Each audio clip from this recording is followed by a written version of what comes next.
Hello everyone, আসসালামু আলাইকুম। Welcome to my YouTube channel and Facebook page. তো যেখান থেকে দেখছেন ভিডিওটা লাইক কমেন্ট অ্যান্ড শেয়ার করে দিবেন। আজকে গিয়েছিলাম হচ্ছে বিসিক উদ্যোক্তা মেলা টাঙ্গাইল। তো ঘুরতে ঘুরতে চলে গেলাম। আজকে ছিল মেলার প্রথম দিন। তো মেলার মধ্যে ঢুকে পড়েছি। অনেক ভালো লাগছিল ঘুরতে। আজকে প্রথম দিন জন্য মানুষও অনেক কম ছিল, ক্রাউড কম ছিল। ওইখানে মঞ্চ করা হয়েছে গান বাজনার জন্য। অনেকে এসে গান গাইবে টাঙ্গালের মধ্যে, যারা নর্মালি স্টেজে গান গায়।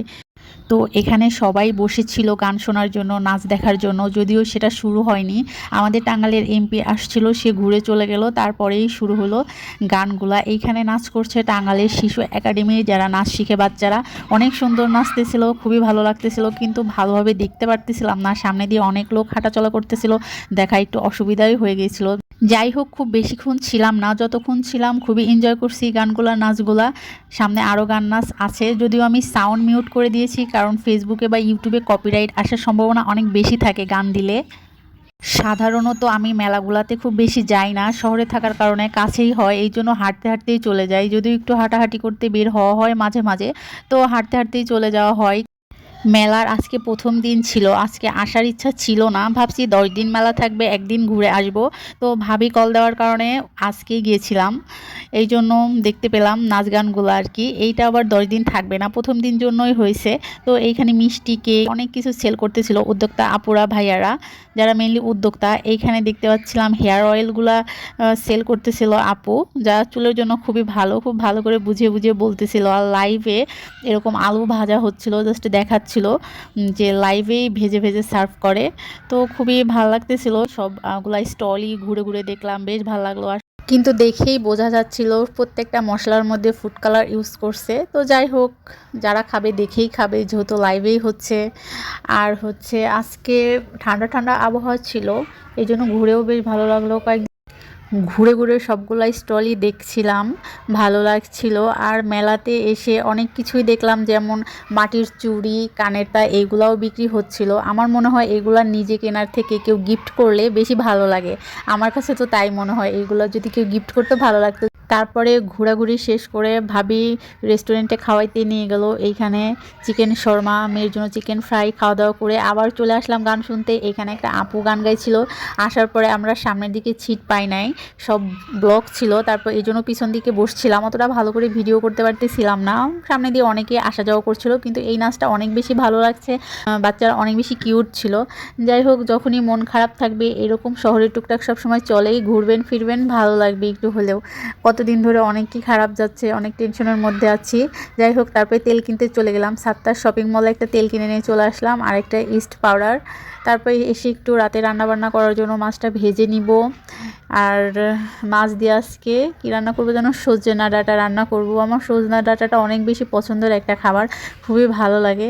এই জন্য ভাবছি মাছটা একটু ভেজে নেই, ভালো লাগবে। তো ঘোরাঘুরি করে এসে রান্না করতে মোটেও ভালো লাগতেছিল না, তারপরেও রান্নাটা করে ফেলতেছি সন্ধ্যার আগেই। ভাবি যদিও এখনও মেলায় আছে, আমি আগেই চলে আসছি, কারণ আমার একটু রান্না ছিল, একটু বাজার করার ছিল, আবার তেল কিনতে গেছিলাম, অনেকটাই লেট হয়ে গেছে ওইদিকে। মেলাতে সন্ধ্যা করলে রাতে রান্না করতে করতে অনেকটাই লেট হয়ে যেত। তো এখন সন্ধ্যা হয়ে গেছে, আমি রান্না করতেছি। ছোট্ট এই জীবনে অনেক কিছু প্রয়োজন, তাই না? কোনো কিছুই আসলে এমনি এমনি চলে আসে না, সব কিছুই করে নিতে হয়, আদায় করে নিতে হয়। তাছাড়া কিছুই হয় না আসলে। আল্লাহও তো বলছে, তাই না, শুধু আমার আশায় থেকো না, চেষ্টা করো।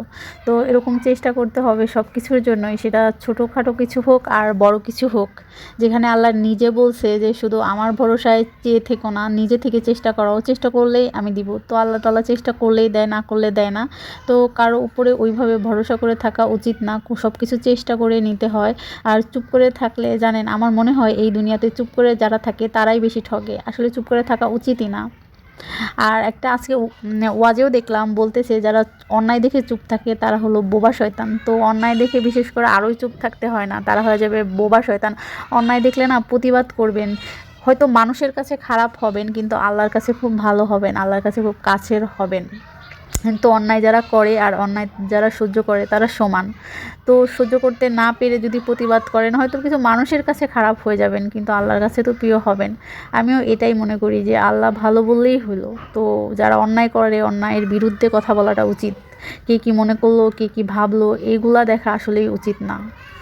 আল্লাহর প্রিয় হওয়াটাই মেন। আজ হোক কাল হোক মরে তো যাবই, মরতে তো হবেই। তো কেন মানুষের অন্যায় কথা, অন্যায় করা, অন্যায় অবিচারগুলো সহ্য করব। কোন সবজিটা বলেন তো যে উপরের খোসাটাও খায় ভিতরের জিনিসটাও খায়? এটা হচ্ছে লাউ। আজকে লাউয়ের চোচা ভাজি করতেছি। লাউ তরকারি রান্না করছি, চোচাও ভাজি। লাউয়ের চোচা ভাজি অনেক মজা লাগে আমার কাছে। কারা কারা লাউয়ের চোচা আলু দিয়ে ভেজে খান জানাবেন তো।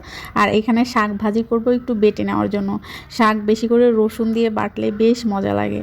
একবার খেয়ে দেখতে পারেন যারা খান নাই। এটা কী শাক এখন মনে নাই, কয়েকদিন আগে বানাইছিলাম তো ভুলে গেছি কী শাক। তো যারা নর্মালি এরকম শাক বাটা খায়, অনেক শাক দিয়েই খাওয়া যায়, বেশ মজা লাগে। তো আজকের ভিডিও এই পর্যন্তই। সবাই ভালো থাকবেন, সুস্থ থাকবেন। যারা ইউটিউব থেকে দেখতেছেন সাবস্ক্রাইব করে দিবেন, আর যারা ফেসবুক পেজ থেকে দেখতেছেন ফলো করে দিবেন। সুস্থ থাকবেন, ভালো থাকবেন।